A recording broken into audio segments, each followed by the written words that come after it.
Me está abriendo todavía. ¿Qué parte es la que no entienden bien con respecto a lo del intestino? Mientras se va abriendo el archivo, que no lo termina de abrir, vamos hablando al respecto. Hablamos de intestino delgado y de intestino grueso. O sea, la consecutividad partía desde el píloro, el antro pilórico, que se encontraba en el estómago. Eso queda claro. Hablando de monogástricos de estómago simple. Si hablamos de monogástricos de estómago simple, estamos hablando de animales, seres vivos que terminan su estómago después del antro pilórico. Y justamente en ese nivel van a desenvolver lo que corresponderá al primer tramo de este ducto intestinal. El primer tramo es el duodeno, son 3 tramos. Entonces el tramo del duodeno es el que tiene la característica de tener áreas específicas como zonas glandulares en donde se produce el jugo intestinal. ¿Quién producía el jugo intestinal? Miren que esta puede ser una pregunta de examen. Las glándulas de Brunner. Correcto, las glándulas de Brunner. Esas glándulas de Brunner iban a favorecer el proceso de ¿qué cosa? ¿Qué favorecían? Iban como a neutralizar la acidez. Es eso.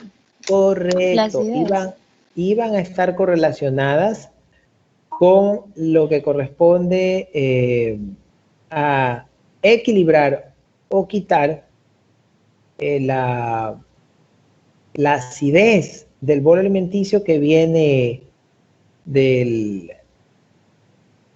estómago, porque el estómago, ¿qué naturaleza de pH tiene? Ácido. Ácido. Entonces, el lumen o las células del epitelio interno superficial de la luz intestinal, esta celularidad de la luz intestinal ¿está o no en capacidad de resistir el grado alto de acidez que resiste la mucosa del estómago? No. Y como no está en capacidad de tolerar una acidez alta, desarrolló un mecanismo glandular. Hay unas glándulas, unas células que se llaman las glándulas de Brunner, que van a producir lo que se conoce como jugo intestinal, que tiene una naturaleza de pH alcalino.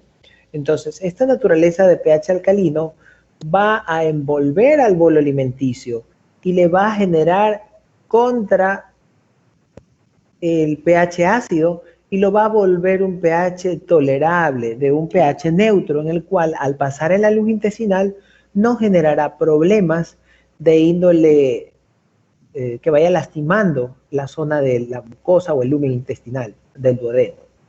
Entonces es importante determinar y valorar este concepto porque allí ya van a empezar, en el ducto intestinal, van a empezar a estar las glándulas de Brunner. ¿Qué otra cualidad característica del duodeno presenta la digestión? Perdón, se presenta para la digestión. Su conexión con las glándulas del páncreas y el hígado. Correcto, entonces tenemos 2 puntos, una que se llama papila mayor y otra que se llama la papila menor. ¿Qué diferencia hay entre la papila mayor y la papila menor? La mayor se conecta con... La papila mayor abarca el hígado y el páncreas. Del hígado y del páncreas, y la menor solamente con la del páncreas. Solamente con el páncreas. Correcto, entonces estamos hablando de que tenemos una cualidad. Esta cualidad es poder tener en cuenta que en duodeno se da la conexión por medio de 2 conductos hacia las glándulas hígado y páncreas. Una es mixta porque va a conectarse tanto con el hígado como en el páncreas y la otra es exclusiva de uso del páncreas. Entonces, estos 2 lugares llamados papila mayor y papila menor van a favorecer la digestión mediante la producción glandular de su respectivo órgano. La producción del hígado por medio de la bilis, que va a saponificar grasa. ¿Qué quiere decir saponificar grasas? Hacerlas más pequeñas. Fragmentarlas, hacerlas más pequeñas, correcto. Entonces, al fragmentar, al hacerlas más pequeñas, le es posible a la mucosa intestinal irla asimilando o absorbiendo porque son glóbulos más pequeños y se da el proceso de adaptación de grasas. Ya logré conectarles la conectarles la pantalla. ¿Sí logran ver intestino delgado? Sí. Sí. Sí. Dígame, ¿qué me quiere decir? ¿Algo me iban a decir? ¿No? ¿Nada? Bien, entonces vamos a leer intestino delgado. Vamos a hacer el repaso del intestino delgado. ¿Quién quiere leer intestino delgado, por favor? Yo. Ya, a ver, lea usted, por favor. Intestino delgado. Se distinguen 3 tramos de intestino delgado: el duodeno, el yeyuno y el íleo. Es el principal lugar de absorción de los productos finales de la digestión, minerales, vitaminas y sales biliares, en todas las especies domésticas. En las 3 secciones se mantienen las 4 capas típicas del tubo digestivo: la mucosa, submucosa, muscular, capa circular y longitudinal, y la serosa. La mucosa está constituida por vellosidades, cuya longitud y grosor dependen del tramo del intestino delgado. Estas vellosidades están tapizadas por el epitelio cilíndrico simple, con microvellosidades y células calciformes intercaladas. Entre vellosidad y vellosidad están las criptas glandulares o de Lieberkühn. ¿Está bien? Lieberkühn, sí.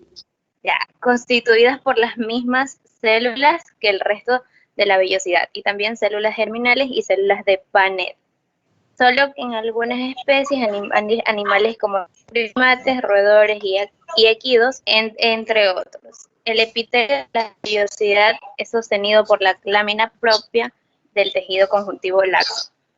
La mucosa se separa de la submucosa por una capa de músculo liso, de grosor variable, y la muscular de la mucosa. En la submucosa se localiza el flexo nervioso de Meissner. Al nivel del duodeno se localizan las glándulas de Brunner, en la submucosa y en el ilio las placas de Peyer. Entre las capas musculares se localiza el flexo nervioso de Auerbach. La serosa está compuesta por escaso tejido cubierto por mesotelioma. El duodeno. En la primera parte se comienza en el píloro.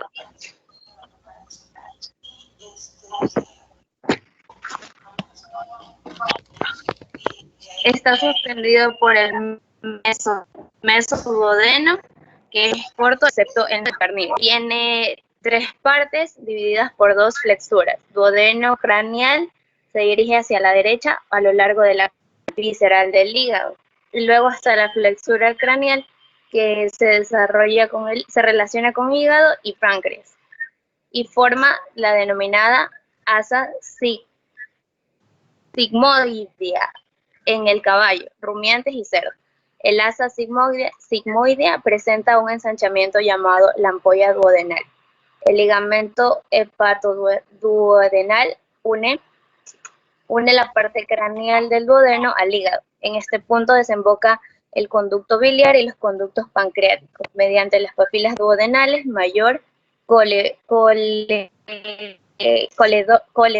y pancreático principal, pancreático accesorio. La segunda parte del duodeno es el duodeno descendente, no cubierto por aumento mayor, que va desde la flexura craneal hasta el riñón derecho. Caudal al riñón derecho está la flexura caudal, que gira hacia la izquierda y en dirección craneal, porción transversa del duodeno. Tras ello está el duodeno ascendente cerca del riñón izquierdo, que se dirige cranealmente y luego gira ventralmente a la flexura duodeno, y la cual da paso al el duodeno ascendente se une al colon descendente por el pliegue duodenal. El duodeno descendente y ascendente forma una U que rodea caudalmente a la raíz del mesenterio y arteria mesentérica craneal. Ok, ese fue el duodeno. Ahora vamos con el yeyuno. Ya, denme un ratito que vieja me está siguiendo. Respire, tome un traguito de agua. No sé, debe ver. ¿Pueden ver ustedes si estoy grabando? No está grabando. A ver, ¿dónde pongo para grabar? Mostrar conversación, ese. En los 3 puntitos. Ah, ya, en los 3 puntitos. Ah, iniciar grabación. Sí, ahí. Ahí fue. Sí, ahí. Pero ya, sí dice que lleva 54 minutos. No, ese es el tiempo que hemos estado aquí. Ajá, en la reunión. Ah, ya. Ya, perfecto, listo. Siga con yeyuno.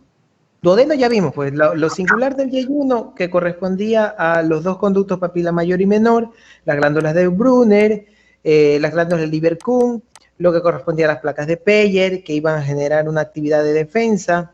Esto iba a desembocar la papila mayor con la unión de 2 glándulas grandes e importantes de la digestión, que es el hígado y el páncreas, con el colédoco y el conducto de Wilson. En el caso de la papila menor, el conducto de Wilson que se une al páncreas directamente, se forma el CPA, el conducto pancreático accesorio. Vamos con el yeyuno ahora. Si puede seguir o alguien más desea leer. Si quiere, yo puedo continuar con la... Bueno, está bien. Ok. Profesor, Yeyuno. sabe que la grabación se ¿Alguien? ha ido. Alguien Perdón, ¿qué? detuvo la grabación. Detuvo la grabación. Es que parece que solo puede grabar una persona. Y creo que varias personas están poniendo para grabar. Y por eso se detiene. Ah, Solo graba el profesor y que igual queda guardado en el chat. ya, te dejo ahí como está. Así, ¿verdad? Dejo tal cual. No, ponga ¿Por qué? iniciar. Usted inicia de nuevo porque se cortó. Ah, se cortó. ¿Por qué la otra vez yo no puse y si se estaba grabando aparentemente? Es que porque todos alguien más- podemos grabar, pero solo puede grabar uno. Si el otro pone, se para. Ah, ya. Entonces, ¿qué hago? ¿Aplasto de nuevo grabar? Sí, ahí Sí. en la grabación. Ya volví a aplastar. Listo. Continúe. No veo nada. ¿No está compartiendo pantalla? ¿No se ve? Ahí recién se ve. Ya, ok. Yeyuno. Comienza en la flexura duodeno-yeyunal. Es muy largo. Se dispone en asas y está sujeto al techo de la cavidad abdominal por un amplio mesenterio, mesoyeyuno, que le permite desplazamientos, sobre todo en carnívoros y equidus. Este mesenterio está recorrido por numerosos vasos yeyunales que irrigan las asas y contiene importantes nódulos linfáticos. En los carnívoros, las asas yeyunales ocupan la parte ventral o ventrolateral de la cavidad abdominal, cubiertas por el omento mayor, mientras que el resto del intestino se desplaza hasta el techo. En el cerdo, las asas yeyunales ocupan la parte ventral derecha, aunque pueden extenderse en el suelo hacia el lado izquierdo, ventrales al cono espiral que forma el colon ascendente de esta especie, y al ciego. En los caballos, las asas yeyunales tienden a situarse en el cuadrante dorsal izquierdo de la cavidad abdominal, pero debido a la gran longitud de su mesenterio, las grandes asas yeyunales no se confinan a una zona en particular. Ok, entonces ahí vemos los 2 gráficos, cómo continúa. Sabemos que el tramo de intestino delgado tiene 3 áreas. Son el área inicial, que es al término del estómago, empieza justamente el duodeno con las características que ya describimos. De ahí viene el yeyuno con las características que acabamos de describir. Simplemente es una guirnalda. Es un área de ducto en donde va a atravesar el bolo alimenticio una vez que ya cambió su pH, continúa su desdoblamiento enzimático, hay absorción de ciertos nutrientes, ciertos minerales, líquido también se está absorbiendo y continúa su camino al siguiente tramo, que ya es el duodeno yeyuno. ¿Cuál nos está faltando? Ilion. El ilion. Correcto, que el ilion ya es la última porción del intestino delgado. Ahí en estos gráficos simplemente vemos la vascularidad. Podremos ver el número 6, son los vasos yeyunales del mesoyeyuno. Meso le llaman al tejido epiplónico, al tejido omental. Lo que está entre los intestinos se le va a denominar omentos o epiplones. Es eso que es un poco como traslúcido o amarillento o adiposo, porque hay algunas hembras que están en proceso de lactancia y eso lo tiene lleno de grasa porque está almacenada precisamente para darle grasa en la leche a los bebés y empezarlos a nutrir y a hacerlos que arriben en cuestión de peso, darles bastantes carbohidratos y lípidos. Entonces, dependerá del estadio fisiológico de a quién le pertenezcan esos aumentos o epiplones. Si somos muy específicos, justo donde pasa el yeyuno, a esa zona aumental, a esa zona de aumento o epiplón, se le va a denominar meso. Meso con el apellido, si estamos en el lugar exacto del yeyuno, meso yeyunal o meso yeyuno.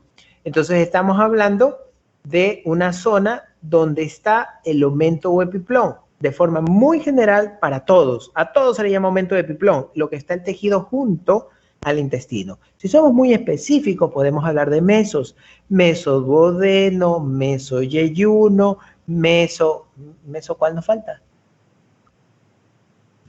Ilion. Meso del ilion, correcto. Las líneas rojas que vemos en el meso yeyunal, en el meso yeyuno que estamos observando allí, son los vasos sanguíneos. A eso se les llamará vasos, me quedé difónico, vasos mesentéricos. Los vasos mesentéricos son los que van a poder irrigar a toda la zona del intestino, favoreciendo la captación de los nutrientes. Pasarán por estos vasos y se anastomosarán en un solo gran vaso sanguíneo con el conjunto de los demás vasos que corresponderán al área digestiva, de estómago, de zona intestinal, glandular. Entonces todos estos vasos se anastomosan. ¿Qué quiere decir anastomosarse? Se juntan. Se juntan, se unen, se hacen uno. ¿Ya? Entonces se anastomosan en un solo vaso sanguíneo, un vaso venoso llamado, antes yo hacía la analogía de la compañía contraria Belsau.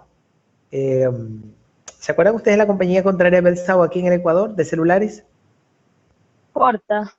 Porta, correcto. Usted ha de ser mayorcita. Porta.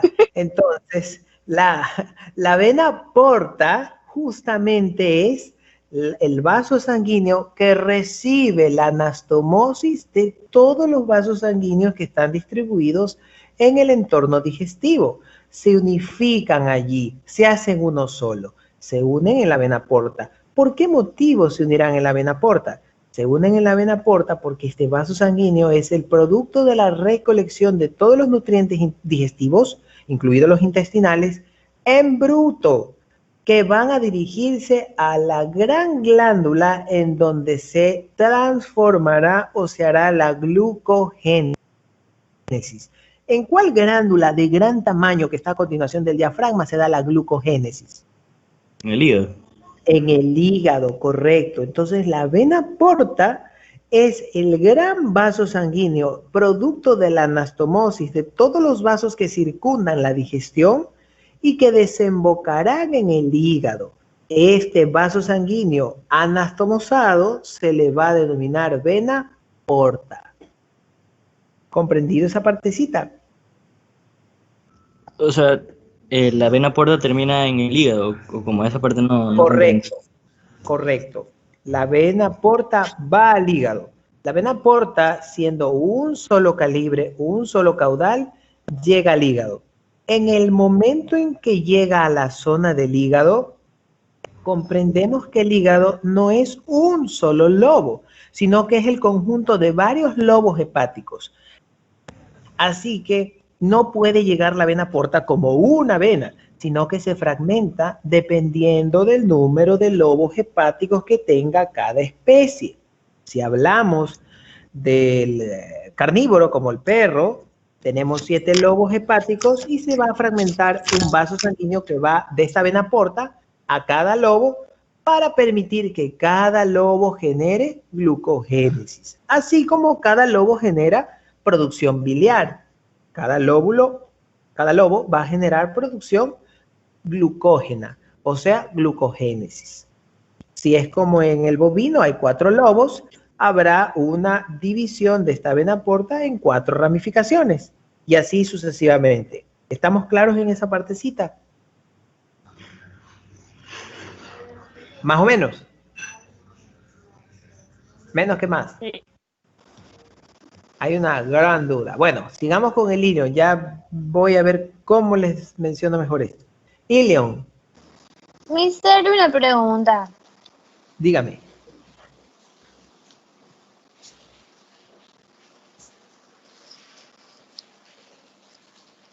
Sí, le oigo. Entonces, ¿qué es lo más importante del yeyuno? O sea, ¿qué es lo más importante del yeyuno para aprender? Eso, a eso se refiere. Bueno, lo más importante es que sí le pertenece al intestino delgado, está a continuación del duodeno, tiene el jugo intestinal que va a seguir y va a permitir que lubrique el contenido fecal para que pase por el yeyuno, se forma como asas o guirnaldas, tiene una buena extensión, ya el tamaño dependerá de la especie y el calibre igual, y a continuación de él viene el ilion. El tramo de tejido externo a él, que es como traslúcido, blanquecino, amarillento, dependiendo de si tiene un acúmulo grande de grasa, va a denominarse meso, y como es yeyuno, mesoyeyunal o mesoyeyuno. Eso sería en breve lo más importante. Bien, continuemos con ilion, que es el... No hay de qué. Continuemos con ilion, que es la porción que le sigue al duodeno. ¿A quién le sigue? ¿Quién está antes que el ilion? Al yeyuno. Yeyuno. Al yeyuno. Yeyuno, correcto, muy bien. Pónganle ojo a eso, que podría haber una pregunta capciosa por ahí. Lean, por favor, ilion.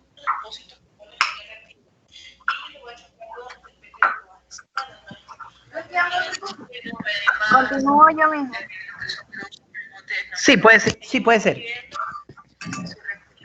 Ilion, parte terminal, corta, que conecta con el intestino grueso.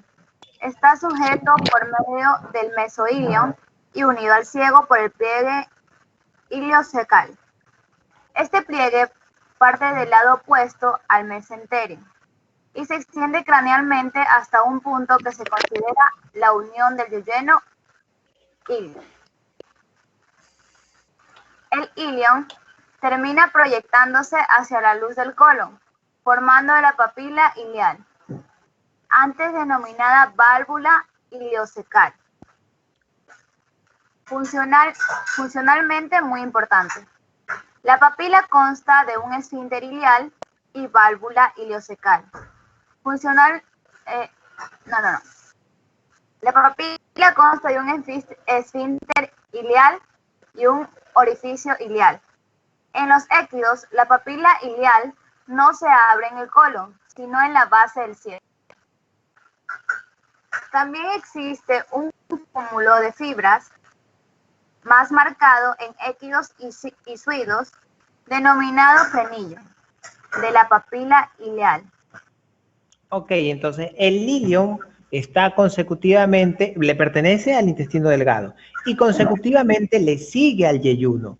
El ilion es la última porción del intestino delgado y como tal tiene que sufrir un drástico cambio en su calibre. Es decir, que va a haber en su término, cuando finalice el ilion, va a haber un cambio de un calibre fino hacia un calibre grueso. En ese tramo de cambios se dan unos sucesos anatómicos que pueden variar dependiendo de la especie.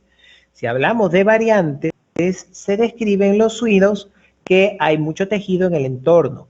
Otra variante es que en los equinos la papila iliocecal no se abre hacia el colon, sino que se mantiene su apertura justamente en el mismo ilion. Si hablamos de forma general, el término del ilion finaliza y allí surge o comienza una válvula que se le denomina la válvula iliocecal, válvula de Bauhin o barrera del boticario.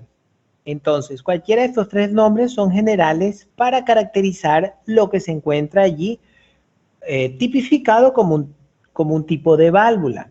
Entonces, ¿por qué le llaman barrera del boticario?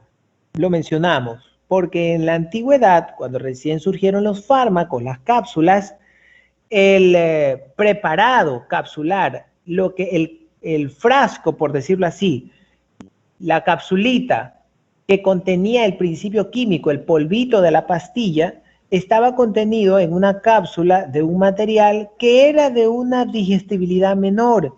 Ya no habían todavía diseñado totalmente las propiedades del principio de las cápsulas para que se disuelvan con mucha facilidad. Entonces, cuando recién iniciaron los preparados farmacológicos, en ese entonces, esas cápsulas eran un tanto difíciles de asimilar o disgregar. Y ocasionaba que justamente aquí, donde había el cambio de calibre, que pasaba de ser un calibre fino para pasar a un calibre más grueso y que estaba la válvula de Bauhin, se iban acumulando estas capsulitas que no se terminaban de disolver con facilidad. Y ahí estaban un buen tiempo hasta que poco a poco iban pasando o poco a poco se iban desintegrando. Entonces, cuando a los que hacían las necropsias de los enfermos abrían estos cadáveres, justamente si iban a la zona de la válvula de Bauhin, válvula iliocecal o la barrera del boticario, encontraban un acúmulo de cápsulas. Por eso le surtieron con el nombre de barrera del boticario, porque es una barrera para que no pasen los medicamentos. Era un decir. Entonces esa es la analogía. Lo principal es que ustedes saben que en el ileum finaliza el intestino delgado y comienza el intestino grueso. El intestino grueso va a comenzar con un primer tramo denominado ciego.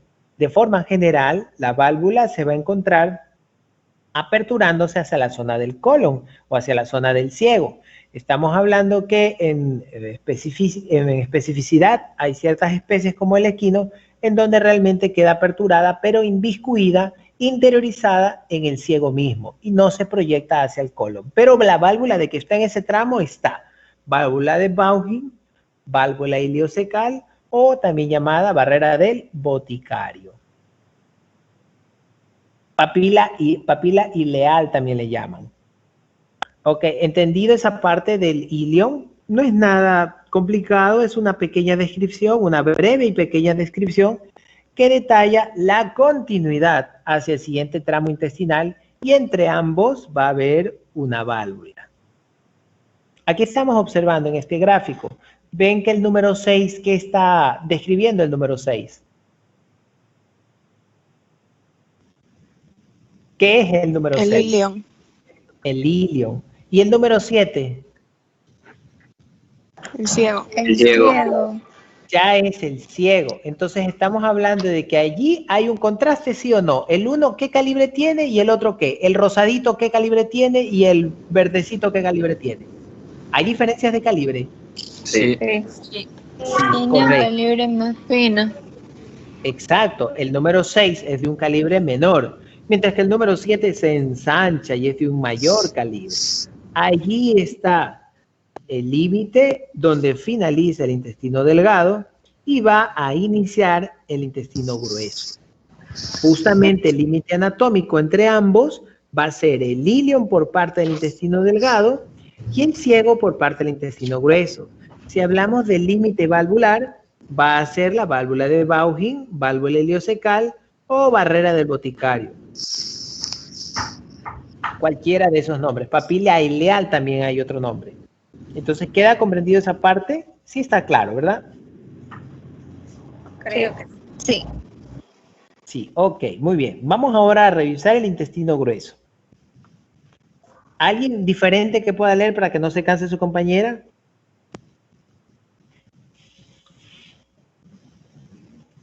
Intestino grueso. Intestino grueso. Dale. Se divide en tres partes, el ciego, el colon y el recto. Continúa absorbiendo agua y nutrientes minerales de los alimentos y sirve como área de almacenamiento de las heces. La estructura de la pared es semejante entre las tres partes y semejante al resto del aparato digestivo. Está constituida por las 4 capas características: la mucosa, submucosa, muscular y serosa. La mucosa está sostenida por una banda de finos haces de músculo liso, muscular de la mucosa. La morfología es bastante semejante entre las 3 secciones de intestino grueso, por lo que la diferenciación histológica no siempre es posible. En el intestino grueso no hay vellosidades, la altura de la mucosa es uniforme. Esta mucosa contiene numerosas criptas profundas y estrechas que abarcan el grosor completo de la mucosa. Predominan las células caliciformes en la superficie y longitud completa de las criptas. Hay muscular de la mucosa y la submucosa es semejante al intestino delgado. Pueden existir nódulos linfoides desarrollados en la submucosa y el plexo nervioso de Meissner. Entre la capa circular y longitudinal muscular se localiza el plexo nervioso de Auerbach. La serosa está compuesta por tejido conjuntivo y mesotelio. En la porción final del recto, la serosa se convierte en adventicia, carece de mesotelio. ¿Digo? Sí. Y ahí viene ciego. Ciego. Parte inicial del intestino grueso. Ciego que se abre libremente en el colon cerca de la papila iliar, excepto en équidos. En estos existe un orificio secocólico delimitado por 2 pliegues que a su vez forman la válvula secocólica, y el músculo que rodea el orificio es el músculo esfínter del ciego. El ciego consta de un cuerpo y de un vértice libre en todas las especies, y en el caballo además posee una base, dilatación dorsal que fija. En todas las especies el ciego se sitúa al lado derecho de la cavidad abdominal, excepto en los suidos, en los que se sitúa a la izquierda. En los carnívoros el ciego se encuentra muy dorsal en el flanco derecho, ventral a las apófisis transversas de L2 y L4. Entre esa posición se relaciona con duodeno descendente y flexura caudal del duodeno con páncreas, riñón derecho, raíz del mesenterio, etc. El ciego es muy pequeño en el gato y con forma de coma. Es algo más grande en el perro, con forma de tirabuzón y el vértice dirigido hacia craneal. En los suidos el ciego es grande, presenta en su pared 3 bandas musculares o ténias, medial, lateral y ventral, así como saculaciones o austras, y en su vértice se dirige caudal hacia la entrada de la pelvis. En el caballo el ciego constituye una gran bolsa alargada con forma de coma. Consta de base, cuerpo y vértice. En su base desemboca el ilion y consta de una curvatura mayor dorsal y una curvatura menor ventral. La base ocupa la parte dorsal derecha de la cavidad abdominal, parcialmente cubierto por las costillas y no cubierta por peritoneo. Contacta con el techo y los órganos sublumbares desde la costilla 15 hasta la tuberosidad coxal, pero la adhesión dorsal más directa ocurre con páncreas y riñón derecho. Esta unión retroperitoneal se extiende caudalmente hasta el lumbar 2. La base también se fusiona con la raíz del mesenterio medialmente y con el colon dorsal derecho cranealmente.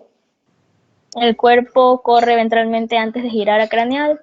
Al principio está aplicado contra el flanco derecho, pero a medida que se hunde en el abdomen se desplaza medialmente, y al alcanzar el suelo de la cavidad abdominal se sitúa entre las partes ventrales del colon ascendente. Presenta 4 ténias, dorsal, ventral, lateral y medial, y 4 hileras de austras entre ellas. En las ténias lateral y medial discurren las vías de conducción y poseen nódulos linfáticos cecales. La lateral se une al colon ascendente por el pliegue secocólico. En la tenia dorsal se inserta el pliegue iliocecal y la tenia ventral es libre. El ciego termina en un vértice al lado del cartílago sifoides. Ok, bueno, lo del cartílago sifoides es un aproximado que está dando a entender un área aproximada de cómo se encuentra dispuesto. El ciego es el primer punto de partida del intestino grueso, tiene una serie de repliegues y aquí pues va a continuar, después de esta parte va a continuar la digestibilidad. La luz de la mucosa del intestino grueso no presenta vellosidades, sin embargo se absorbe gran cantidad de líquidos. Si está mucho tiempo detenido el material fecal y se carece de mayor movimiento a la luz intestinal, el material fecal, a medida que pasan las horas, se va a ir poco a poco deshidratando. Es decir, que cada vez se va haciendo más compacto. He allí la explicación de por qué cuando el organismo detecta que hay alguna sustancia en el bolo alimenticio tóxica o que no le interesa asimilarla, va a haber una actividad de aumento de movimiento, de ¿cómo se llama cuando se mueven los intestinos? Peristalsis. Hiperperistalsis. Entonces va a haber una peristalsia muy recurrente, haciendo que el bolo alimenticio pase muy veloz por la luz intestinal. ¿Qué gana el cuerpo haciendo que pase de forma rápida el material fecal por la zona intestinal? Que vaya veloz. ¿Por qué el cuerpo desarrolla un mecanismo por medio del cual acelera la movilidad de este bolo de alimento? Para que se eviten lo posible. Para no absorber las toxinas. Correcto, para evitar en lo más posible la asimilación, la absorción de los fluidos que están en este material fecal, que podían acarrear con la asimilación y absorción de sustancias tóxicas que pueden generar más daño y no van a generar nada de nutrición. Entonces, por eso el cuerpo trata de acelerar, hace una hiperperistalsis para que vaya rápido hacia la luz donde termina el intestino grueso, que viene siendo la zona del ano. Si esta peristalsis se da y hay una hiperperistalsis, hay un gran movimiento de esta zona abdominal, pregunto, ¿qué sale con un gran movimiento intestinal por el ano? ¿Qué material fecal saldrá? ¿O cómo saldrá? Ya, sí, salen heces, pero ¿cómo? ¿En qué circunstancias salen esas heces? Líquidas. Correcto, líquidas. Las heces líquidas, ¿cómo se les llama? Diarrea. Diarrea. Diarreas, correcto, diarrea.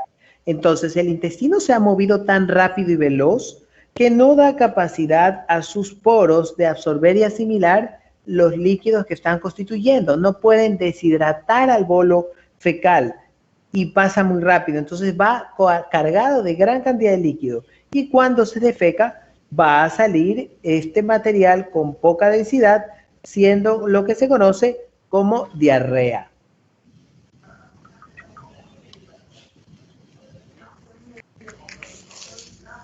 Bien, ¿alguien más que lea para seguir con colon? Profe, Sí. esos animales tienen apéndice, o sea, la vaca, el caballo. Ya, pregunto, ¿el apéndice en dónde se encuentra? Después del ciego. Entonces estamos hablando de que los animales, al menos los de estudio doméstico, tienen una pseudoapéndice, porque es una pequeñísima prolongación y viene siendo solo el ciego. Es el ciego que tiene una pequeña prominencia, pero no es un apéndice así como tal. ¿Qué especie si tiene dos zonas de apéndice? Las aves, que ya vamos a ver. Continúe. O dos ciegos, perdón. Colon.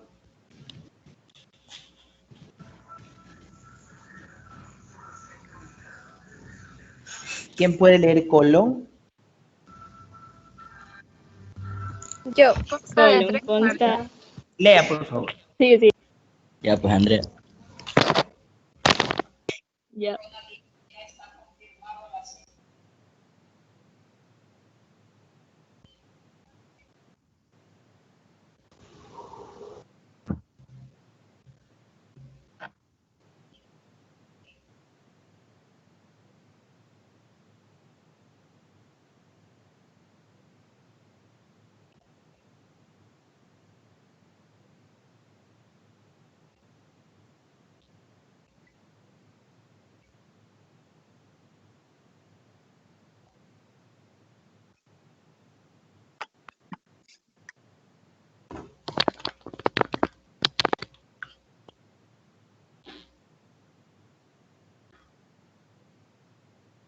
Hola. Hola. Sí, a ver, ¿por dónde se Hola. quedaron? No hay ni comenzado, profe. ¿Y qué pasó? Es que había un Ya panel, casi. no se leía. Ah, apareció esa barra, ya la saqué, ya. Pensé que no la podían, no les obstaculizaba la vista. Sigan, por favor.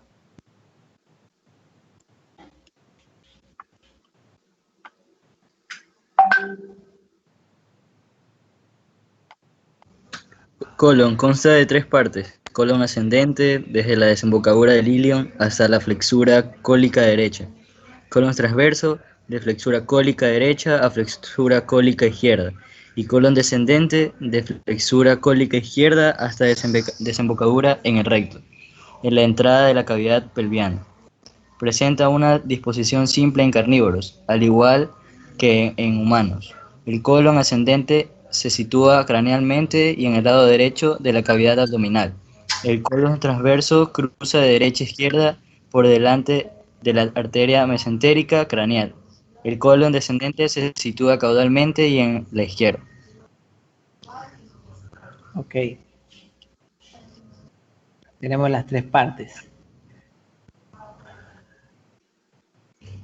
Recto ahora.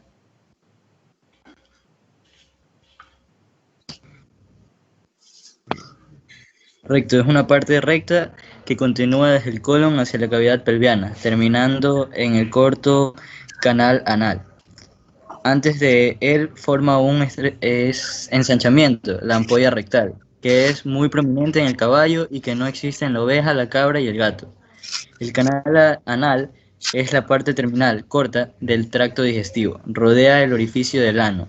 Su mucosa está cubierta por un epitelio estratificado escamoso y se une a las mucosas del recto por la línea ano-rectal. A la piel se la une por la línea ano-cutánea. En carnívoros, antes de esta línea ano-cutánea desembocan las glándulas anales y ya en la zona cutánea los sacos paranales.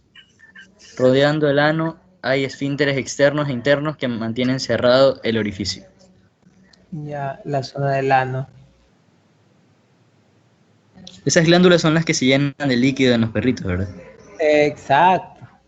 Y se pueden inflamar, pueden ponerse hasta purulentas porque se contaminan, pueden llegar a dar problemas de esa índole.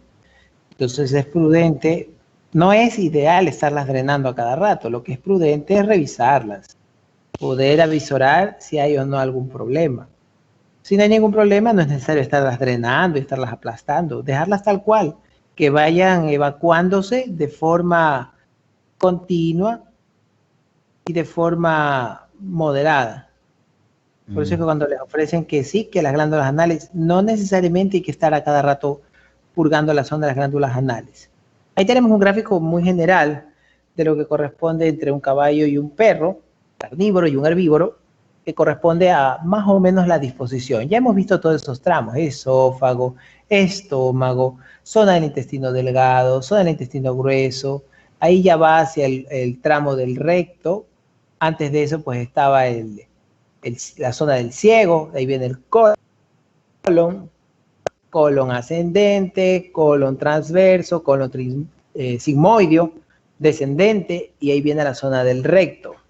El colon es una zona muy importante porque allí se pueden presentar algunas patologías.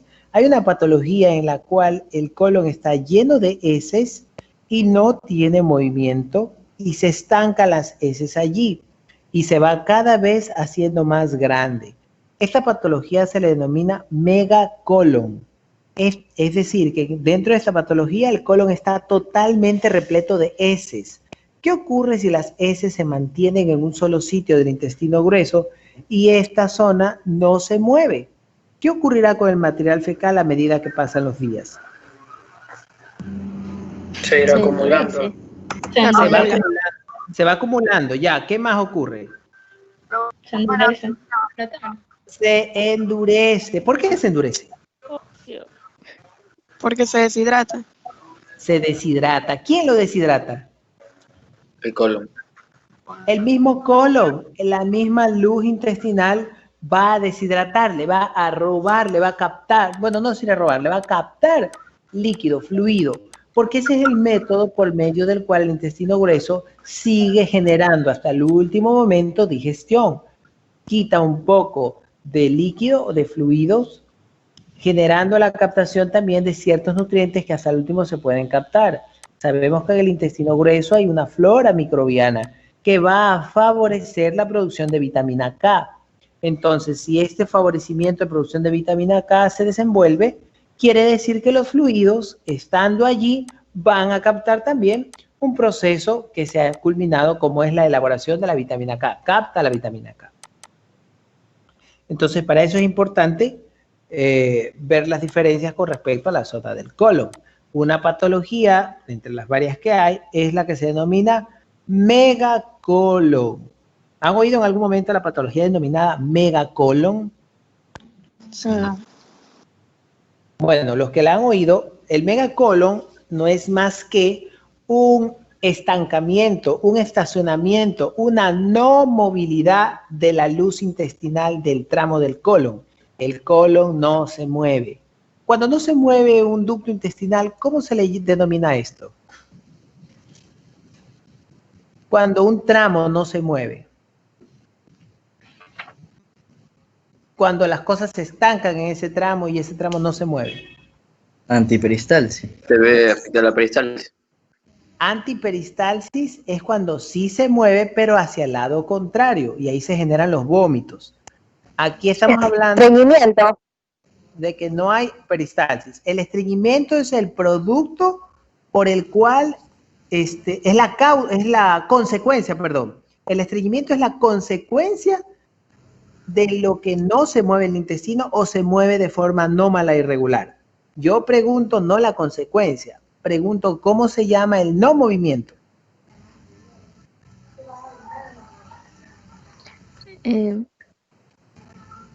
Se le denomina, Obstrucción. es que una obstrucción puede ser una posibilidad por la que no se mueve el intestino. Pregunto cómo se llama el hecho puntual de no moverse el intestino o un tramo del Peristalsis, no. no. Y tiene Se que va- ver con la se- peristalsia, ¿no? Para el nombre no. Tiene que ver con la peristalsia, sí, como ejecución. No hay peristalsia, correcto. Pero ¿cómo se le denomina esto? A esto se le denomina hilio intestinal. Se le denomina hilio. Hilio es describir un no movimiento, un hilio en un punto específico, un hilio intestinal, o también se lo describe como, se me acaba de escapar el nombre, hilio intestinal, y el otro nombre es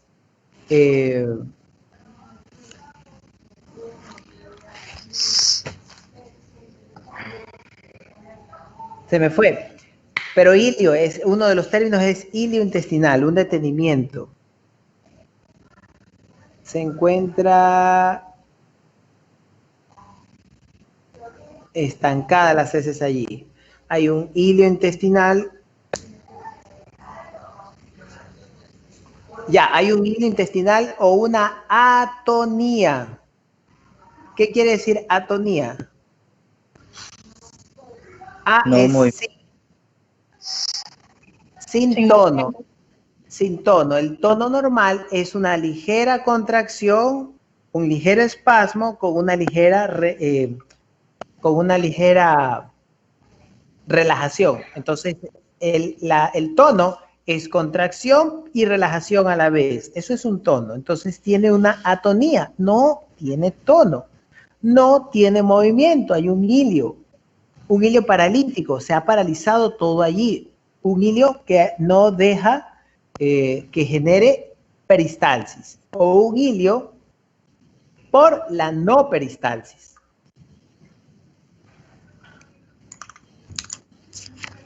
¿Alguna pregunta con respecto a intestino? Igual tienen que leer, revisar. Ahorita estamos haciendo un repaso tratando de dar a conocer algún detalle que se les haya escapado.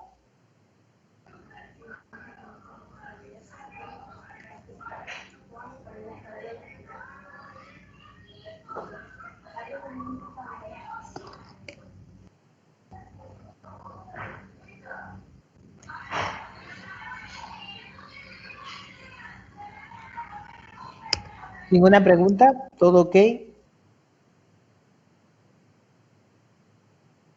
Doctor, Dígame. ¿Suele haber cáncer por esa clase de problemas? Perdón, repítame. Que si suele haber cáncer por esa clase de problemas cuando no hay movimiento. Ya, el detalle es ¿qué es primero, el cáncer o el hilio? Bueno, realmente hay un índice elevado de cáncer en la zona intestinal. Hay más cáncer del colon, hay bastante, y mucha gente está muriendo por cáncer de colon.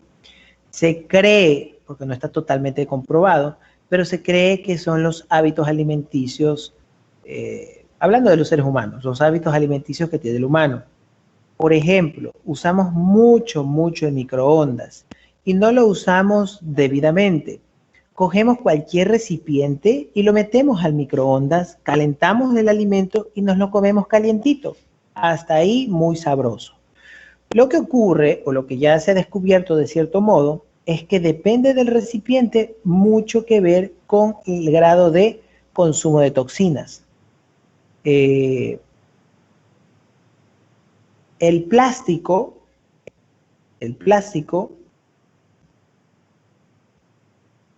está constituido por sustancias químicas que al momento de ser calentado va a desprender más sustancias químicas, pero que no son favorables para el organismo, sino que son tóxicas y acumulativas. A lo largo del tiempo se siguen acumulando y no se van del cuerpo con facilidad. A esas se les llama dioxinas.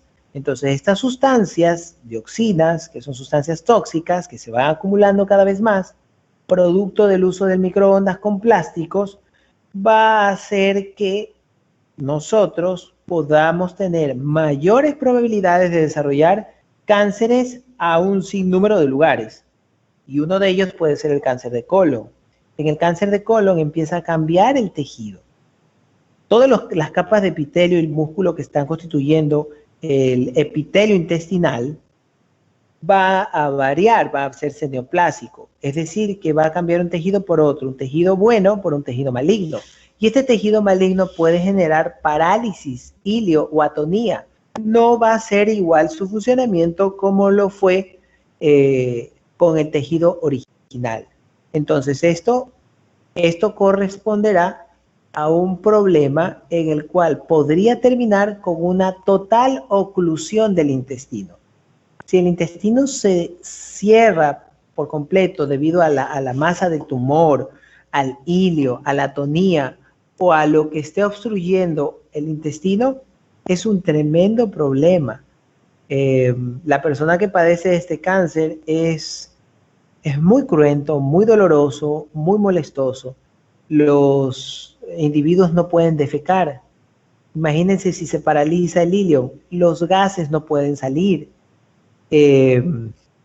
Si se obstruye, se obstaculiza, está vomitándose a cada rato. Igual que en los perros, si hay una obstrucción, una parálisis en los gatos, si hay una obstrucción, parálisis, un hilio, una atonía en la zona intestinal o un megacolon, el animal empieza a tener el fenómeno de vómito. Vomita, vomita, vomita. El cuerpo empieza a tratar de eliminar las toxinas, producto del acúmulo del material fecal, y lo que hace es llamar al vómito. Ojo, no todo vómito corresponde a un hilo intestinal. Pueden haber otros factores. Les estoy describiendo una probabilidad de un megacolon, una posibilidad de que si ocurre un megacolon se vea vómito. Y se ve el vómito no en el instante, sino que ya cuando ha cursado varios días. Está eso detenido ahí, obstaculizando. No sé si contesté la pregunta. Sí. Doctor, y si no saliera vómitos, si tuviera el cáncer ahí, ¿puede ser que las heces salieran en forma oral, o sea, en forma de vómito? Bueno, en los animales he tenido la oportunidad de ver vómitos que tienen apariencia de restos de heces. No sé en el humano, pero en animales sí lo he podido ver. Es obviamente terrible. Y ya cuando empiezan a hacer eso es que ya no hay dónde acumular mayor material fecal, todo el tubo está tomado y se está empezando a pasar el alimento, el bolo fecal, se está empezando a pasar del duodeno hacia el antro pilórico, pasa el píloro y llega al estómago. Y obviamente ese material no es del no es para estar en el estómago y el estómago lo rechaza, y la forma en que lo rechaza es generando movimientos antiperistálticos, generando vómito.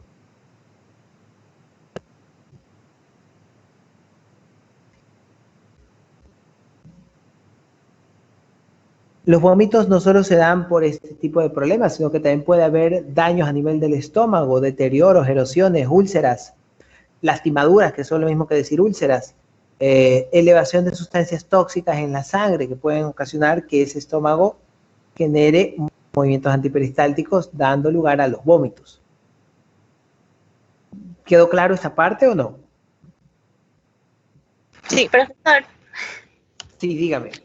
A ver, bueno, es el caso de el cáncer de colon.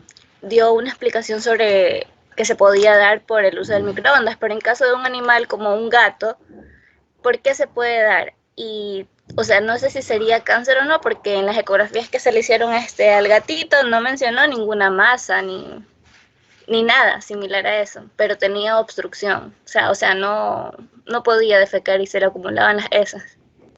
¿Por qué causa? Me repite el caso, a ver, repítamelo, por favor. A ver, usted explicó que el cáncer se podía dar en los humanos por el uso del microondas, ¿verdad? Es una hipótesis, no está totalmente comprobada. Y ahora mi pregunta es, en un animal, o sea, por ejemplo, un gato, ¿cómo se puede originar un cáncer? O sea, ¿por qué motivo? Teniendo, digamos, una alimentación adecuada. O sea, para no meter el tema de la comida, sino que se tiene una buena alimentación. ¿Cuál sería el motivo en el que se originaría un cáncer? A lo mejor el gato usa el microondas. El gato usa el microondas. Se para y la aplasta y digita. En las publicidades hay esa exposición.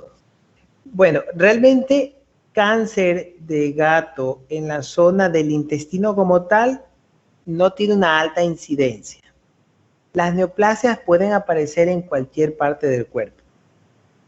¿Qué es lo que más podría aparecer aparte del cáncer? El cáncer también aparece en animales gerontes, animales mayores.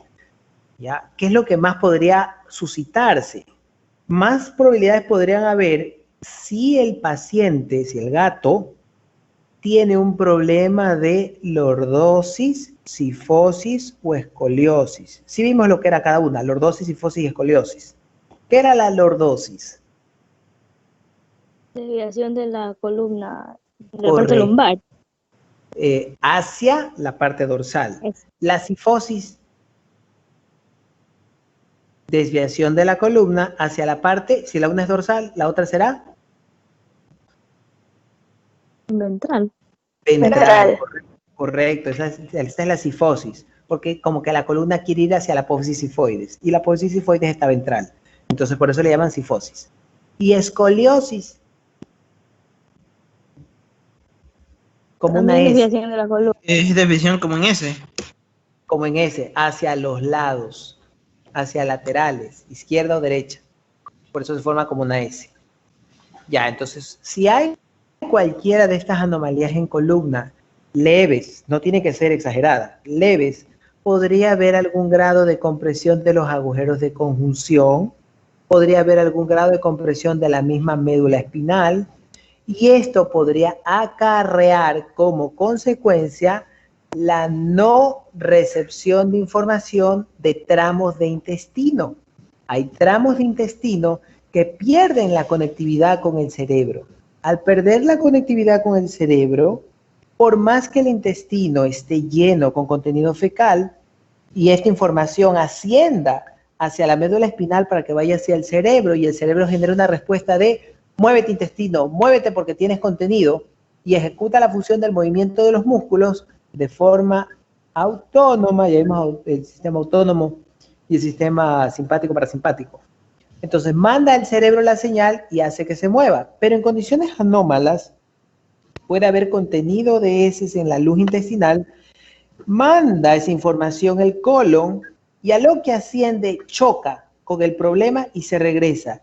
Y el cerebro no se da ni por enterado de que hay material fecal en su luz intestinal y no manda ninguna señal en donde le ordene o le exija al intestino moverse, transformándose este proceso anómalo patológico en una atonía intestinal. El intestino no tiene un tono debido, se dilata y solo se dedica a recibir y recibir y recibir, hasta que llega un momento en que ya no hay espacio y se extiende el contenido y sale de la zona del colon, empieza ya a inmiscuirse en la zona del intestino delgado y sigue hacia la zona del recto y se llena todo.